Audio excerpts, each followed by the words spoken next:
Assalamualaikum warahmatullahi wabarakatuh. Apa kabar anak-anak kelas 4?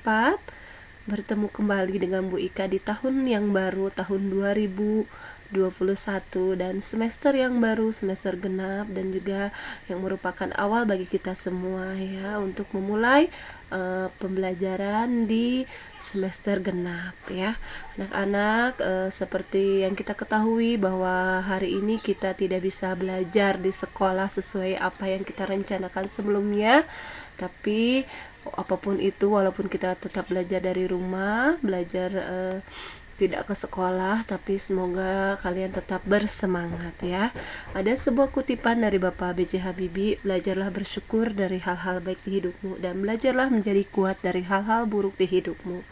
Tahun 2020 kemarin merupakan tahun yang sangat-sangat spesial ya untuk kita semua ya. Betapa kita harus memaksakan diri belajar di rumah ya. Banyak hal-hal yang tidak menyenangkan untuk kita, tapi kita harus menjadi orang yang kuat ya untuk bisa menghadapi ini semua. Dan tidak lupa di tahun 2020 juga kita harus selalu bersyukur atas semua nikmat yang Allah karuniakan kepada kita. Itu anak-anak awalan kita sebagai pembuka dalam pembelajaran di semester genap ini. Nah, untuk selanjutnya kita akan belajar PPKN, dan seperti biasa dengan Bu Ika yang akan bersama-sama kita akan mencari tahu ya, kita akan bersama-sama belajar mengenai keberagaman karakteristik individu. Nah, sebelum dimulai kita berdoa sama-sama dulu, semoga kegiatan hari ini diberikan kemudahan dan kelancaran. Bismillahirrohmanirrohim. Nah, anak-anak, sebelum memulai siapkan dulu buku tematiknya 4F dan juga siapkan buku catatannya, dan Bu Ika minta kalian membuat catatan, catat hal-hal yang penting yang terdapat di dalam pembelajaran, semua pelajaran ya, bukan hanya PPKN saja. Untuk apa? Nanti dari catatan itu untuk membantu kamu supaya kamu bisa mengingat kembali pembelajaran yang sudah dijelaskan oleh guru-guru ya. Oke, anak-anak, kita mulai ya. Nah, di sini ada karakteristik individu. Apa itu karakteristik individu? Karakteristik individu yaitu ciri khas yang dimiliki oleh seseorang dan belum tentu dimiliki oleh orang lain. Ya, jadi setiap orang itu unik, setiap orang itu berbeda satu sama yang lainnya. Apa saja yang menjadikan perbedaan? Nah, di sini karakteristik individu terdiri dari 1 jenis kelamin, 2 fisik, 3 sifat, 4 hobi, 5 cita-cita, dan 6 kecakapan. Kita mulai dari jenis kelamin, ada laki-laki dan juga perempuan, dan laki-laki dan perempuan itu kedudukannya sama ya, mempunyai hak dan kewajiban yang sama. Laki-laki dan perempuan sama-sama di mata Allah sebagai hamba Allah Subhanahu wa taala yang harus selalu beribadah kepada Allah ya. Dan juga laki-laki dan perempuan itu sama tugasnya sebagai khalifah di muka bumi ini. Kita jadi pemimpin di bumi ini, dan jangan lupa kita juga harus menjaga lingkungan agar selalu senantiasa lestari ya dan tidak merusaknya. Selain itu juga laki-laki dan perempuan juga sama berpotensi meraih kesuksesan ya. Jadi tidak boleh memilih-milih ya atau membeda-bedakan. Nah, selanjutnya karakteristik individu yang kedua yaitu fisik. Fisik itu kita bisa lihat ya dari warna kulit ya, postur tubuh, tinggi, pendek ya, atau kurus atau gemuk ya. Selain itu juga dari mata, ada yang sipit, ada yang matanya besar.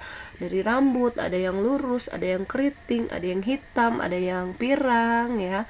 Dan juga fisik yang lainnya ya. Nah, karakter fisik ini yang sering jadi permasalahan, yaitu ketika seorang itu melakukan body shaming ya. Makanya dalam Islam itu kita dilarang atau tidak boleh melakukan body shaming, diharamkan melakukan body shaming. Karena apa? Satu, kita bisa menyakiti hati orang lain ya, secara tidak sengaja kita maksudnya bercanda, tapi ternyata malah menyakiti hati orang lain ya. Nah, Allah juga berfirman dalam surat Al-Hujurat itu, Jadi setiap orang itu diciptakan dengan keadaan yang paling baik ya, dan Allah tuh tidak menyukai orang yang suka mengolok-olok seseorang atau suatu kaum ya, karena belum tentu yang diolok itu jelek ya, atau juga yang mengoloknya itu lebih baik dari yang diolok ya. Nah itu, dan Nabi Muhammad SAW pun tidak menyukai orang yang mengolok-olok dalam, misalnya mengolok dalam bentuk isyarat, ucapan ataupun candaan ya. Karena itu menyakiti hati orang lain. Nah, di Indonesia pun kita mempunyai aturan ya. Di Indonesia, apabila ada orang yang melakukan body shaming melalui media sosial, Instagram, Facebook ya, akan dijerat Undang-Undang ITE atau Undang-Undang Informasi dan Transaksi Elektronik, pasal 45 ayat 1, pasal 27 ayat 3, dan dapat diancam hukuman pidana 6 tahun penjara ya. Dan juga apabila melakukan body shaming secara verbal, secara berbicara langsung ya, bertutur langsung pada seseorang, bisa dikenakan pasal 31 KUHP dengan ancaman hukumannya 9 bulan ya. Kalian bisa lihat-lihat, di situ ada linknya, kalian boleh baca-baca ya. Jadi betapa tidak baiknya kita melakukan body shaming ya, selain satu menyakiti orang lain, dan juga ada aturan yang harus kita pertanggungjawabkan ya. Jadi hati-hati apabila kita hendak bercanda, jangan sampai melakukan body shaming, karena nanti takutnya kita bisa menyakiti dan juga kita akan kena aturan ya. Nanti kita akan dijerat oleh aturan ya, yang akan merugikan kita sendiri. Nah, itu saja mengenai fisik, dan selanjutnya kita akan belajar mengenai karakteristik sifat. Sifat itu watak yang ada di dalam diri setiap individu ya. Banyak hal karakter atau sifat yang harus kita miliki yang baik-baik ya, yang kita latih itu yang baik-baiknya ya. Dan ini beberapa hal atau sifat yang harus dimiliki khususnya saat kondisi pandemi seperti ini ya. Bu Ika khususkan ya beberapa. Yang pertama, takwa atau religius ya. Kita harus selama pandemi ini kita harus lebih mendekatkan diri kepada Allah Subhanahu wa taala ya, dengan cara rajin beribadah ya, selalu berdoa ya, karena semua itu terjadi atas izinnya dari Allah ya. Dan yang kedua itu adaptif. Nah, apa adaptif itu? Mampu beradaptasi dengan keadaan ya. Kita belajar tidak lagi di sekolah, di rumah, tapi kita juga harus bisa melaksanakannya. Dengan bagaimana caranya ya? Kita harus belajar menyesuaikan diri. Hal-hal yang positif ketika kamu belajar di sekolah tidak boleh dihilangkan ya. Tidak boleh, kita harus tetap selalu semangat, bangun pagi-pagi, tugasnya dikerjakan ya. Nah, seperti itu. Dan yang selanjutnya optimis ya. Kita harus selalu berbaik sangka kepada Allah Subhanahu wa taala, karena semua itu tidak akan terjadi tanpa izin dari Allah Subhanahu wa taala, dan Allah juga yang akan menolong kita untuk melewati semua ini ya. Dan yang selanjutnya disiplin, itu sangat penting karena belajar dari rumah itu waktunya lebih luas. Kalian pun yang orang tuanya ada yang di rumah, sebagian ada yang masih harus bekerja. Nah, orang tuanya yang bekerja, kalian tidak ada yang mengawasi, kalian bebas melakukan apa saja. Tapi ingat ya, kita harus disiplin. Kita harus tahu, kita harus punya jadwal sendiri. Kapan waktunya kamu belajar ya, kapan kamu waktunya mengerjakan tugas, dan setelah itu kamu istirahat, kapan waktunya olahraga, dan juga kapan kamu waktunya untuk bersenang-senang. Bukan tidak boleh bersenang-senang, tapi semua itu harus ada jadwalnya, ada waktunya ya. Yang belum memiliki jadwal, mulai sekarang kalian harus siapkan. Boleh kamu tulis ya di agenda kamu, jam berapa sampai jam berapa, itu untuk membantu kamu ya. Karena kalau misalnya kita tidak disiplin, kita sendiri yang akan repot ya. Tugas tidak selesai, kita bermalas-malasan ya. Dan kasihan pada orang tua kalian yang sudah menitipkan ya HP-nya, kuotanya ya, laptopnya untuk kalian pakai, tapi kalian sia-siakan. Dan selanjutnya kerja keras juga sangat penting, karena dalam masa pandemi seperti ini semuanya sama-sama berjuang ya dengan cara masing-masing. kalian sebagai siswa berjuang belajar ya, bekerja keras belajar di rumah walaupun banyak kendalanya, tapi kalian harus bekerja keras. Ibu Ika juga dan guru-guru yang lain juga bersama-sama bekerja keras menyiapkan semua bahan pelajaran yang dapat membantu kalian untuk belajar ya. Dan juga orang tua kalian di rumah pun sama, ada yang masih harus bekerja padahal sedang ada pandemi seperti ini ya, tapi mereka tetap bekerja keras untuk memenuhi kebutuhan kalian ya. Jadi semuanya harus bekerja keras. Dan yang keenam, jujur itu sangat yang diperlukan kapanpun ya, dimanapun, karena itu adalah modal awal kita ya. Kita guru di sini, Bu Ika semuanya tidak bisa mengetahui apakah kalian mengerjakan tugas dengan jujur atau tidak, tapi Bu Ika yakin anak-anak istiqomah jujur-jujur ya dalam melaksanakan tugasnya, jujur pada diri sendiri ya. Nomor 7 yaitu mandiri ya, mulai dari semester kemarin ya kalian sudah mulai mandiri belajar di rumah. Wah, Bu Ika ucapkan terima kasih banyak, kalian sudah mandiri ya, sudah bisa belajar sendiri di rumah ya. Dan yang selanjutnya ada komunikatif. Komunikatif itu sangat penting ya, apalagi saat seperti ini. Apabila kalian menemukan suatu kesulitan, jangan segan untuk berkomunikasi atau untuk berbicara kepada guru ataupun orang tua di rumah, ataupun misalnya kepada teman ya. Apabila ada kesulitan soal pelajaran ataupun kesulitan, aku mau curhat nih Bu, boleh silakan ya. Karena kan PJJ ini benar-benar menguras ya semua energi kita, emosi kita juga ya, tenaga kita juga, walaupun terdengar santai di rumah, tapi justru itu tantangannya lebih besar ya. Silakan ya, kalau kalian ingin curhat boleh ke Bu Ika, ke teman-temannya ataupun ke orang tua. Bu Ika ingin membantu kalian supaya bahagia ya, karena selama PJJ ini yang paling utama kita harus selalu bahagia dan selalu bersyukur tuh ya. Selanjutnya ini yang berhubungan dengan materi di buku 4F, yaitu hobi, cita-cita, dan kecakapan ya. Beberapa orang memiliki hobi yang berbeda-beda. Ada yang hobinya melukis, bernyanyi, ada yang olahraga, ada yang main komputer, main game ya. Atau ada yang memasak, ada yang aku hobinya bercocok tanam ya. Banyak sekali hobi. Dan yang paling menyenangkan itu adalah pekerjaannya. Yang menyenangkan itu hobi yang dibayar ya, hobinya menghasilkan uang. Bu Ika pernah nonton seperti kayak YouTuber gitu ya, mereka senang membuat video, akhirnya mendapatkan uang ya. Ada yang hobinya memasak, mereka memasak dan menjual makanan, akhirnya menghasilkan uang ya. Beberapa orang memiliki pekerjaan yang sesuai hobinya ya.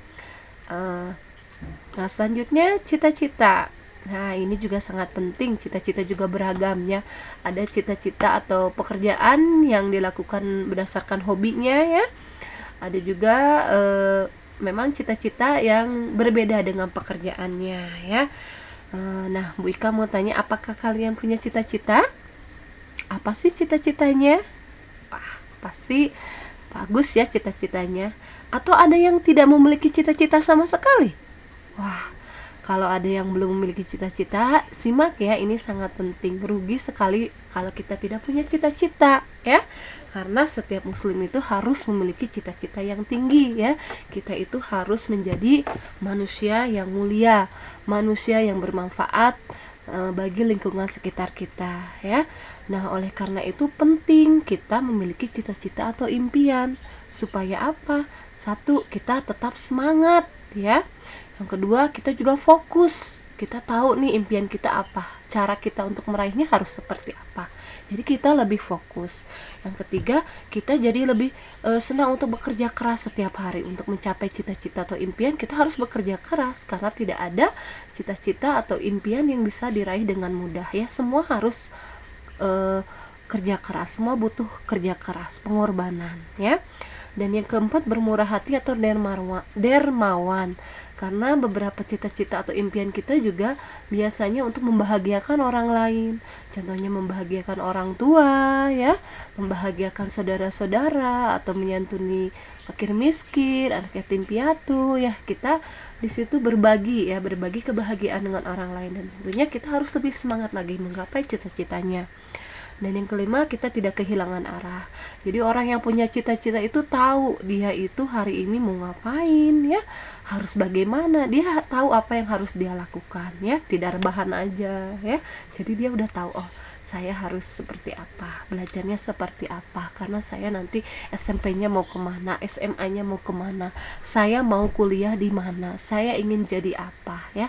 Kalian harus pikirkan dari sekarang. Nah, dan nomor 6 itu, dengan kita mempunyai impian, kita berlatih mencapai impian yang lebih besar ya. Impian yang kecil-kecil itu, kita menjadi anak soleh, mau selalu membaca Al-Quran setiap hari. Nah, dimulai dari yang kecil itu, nanti lama-lama akan tercapailah mimpi-mimpi kalian yang besarnya ya. Jadi mulai sekarang siapkan apa sih impian kamu. Nah, dan juga kecakapan ya. Kecakapan itu masing-masing juga berbeda. Ada yang cakap di bidang olahraga, di bidang sains, atau di bidang bahasa, di bidang ekonomi ya, atau bisnis ya. Semua bermacam-macam kecakapannya ya. Nah, sekarang di sini ada kisah inspiratif dari beberapa anak-anak muda yang sangat sukses menurut Bu Ika ya. Di sini ada dari Moziah Brides, umurnya 11 tahun, dia itu pengusaha dasi kupu-kupu beromset 390 juta ya. Dia umurnya 11 tahun ya, tapi dia berhasil menjadi seorang pengusaha dasi kupu-kupu karena dia dulu pernah ingin membeli dasi kupu-kupu yang ternyata tidak cocok. Akhirnya dia buat sendiri dan dia membuat perusahaan sendiri. Di sini juga ada Kane Monroy, umurnya 9 tahun. Dia itu hobinya membuat arcade ya. Nah, dia bertemu dengan sutradara, akhirnya membuat film, dan dia itu berpenghasilan sampai miliaran. Nah, selanjutnya di Indonesia kita punya ada Adi Pramudia. Dia itu anak muda yang bergerak di bidang pertanian ya. Dia menanam rempah-rempah, dimulai dari yang sedikit, akhirnya lama-lama dia mempunyai omset sampai 300 juta per bulan. Di sini ada Nicholas. Pokoknya di sini cerita di sini beberapa ada yang di buku paket, kalian silahkan dibaca ya. Ada Nicholas itu penjual makanan minuman sejak kelas 2 SD ya. Nah, lama-lama dia menjual ikan, dan akhirnya setelah kerja keras dia tidak menyerah. Dia bisa menjual ikan terapi dengan omsetnya itu 100 juta per bulan ya. Selain itu juga ada di sini Muzamil Hasbalah, ini seorang Kori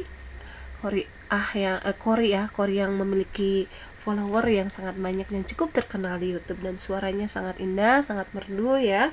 Nah, dia jadi dari hobinya membuat rekaman mengaji ya, murajaah, dia record, dia kirim di YouTube, dan ternyata banyak yang menyukainya ya, menjadi followernya. Itu bisa menjadi inspirasi. Dan selanjutnya ada Joy Alexander, umurnya 12 tahun. Dia itu musisi jazz termuda yang mendapatkan penghargaan Grammy Award. Nah, itu contoh-contoh kisah inspiratif yang bisa kalian ambil. Ternyata dari beberapa ini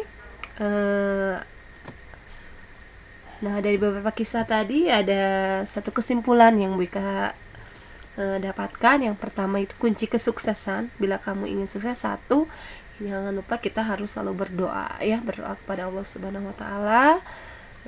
Semoga kita selalu diberikan keimanan ya, ketakwaan ya, supaya kita bisa menjalankan ibadah dengan baik ya. Karena semua itu tidak akan terjadi tanpa izin dari Allah. Dan yang kedua itu kita harus sungguh-sungguh. Apapun yang kalian kerjakan, bersungguh-sungguhlah ya. Karena tidak akan sia-sia ya hasilnya. Jadi kamu bersungguh-sungguh, pasti akan ada hasil yang kamu peroleh. Dan tak lupa pantang menyerah. Jangan pernah menyerah. Kamu gagal, coba lagi. Kamu jatuh, bangun lagi ya. Karena tidak ada kesuksesan tanpa kegagalan ya.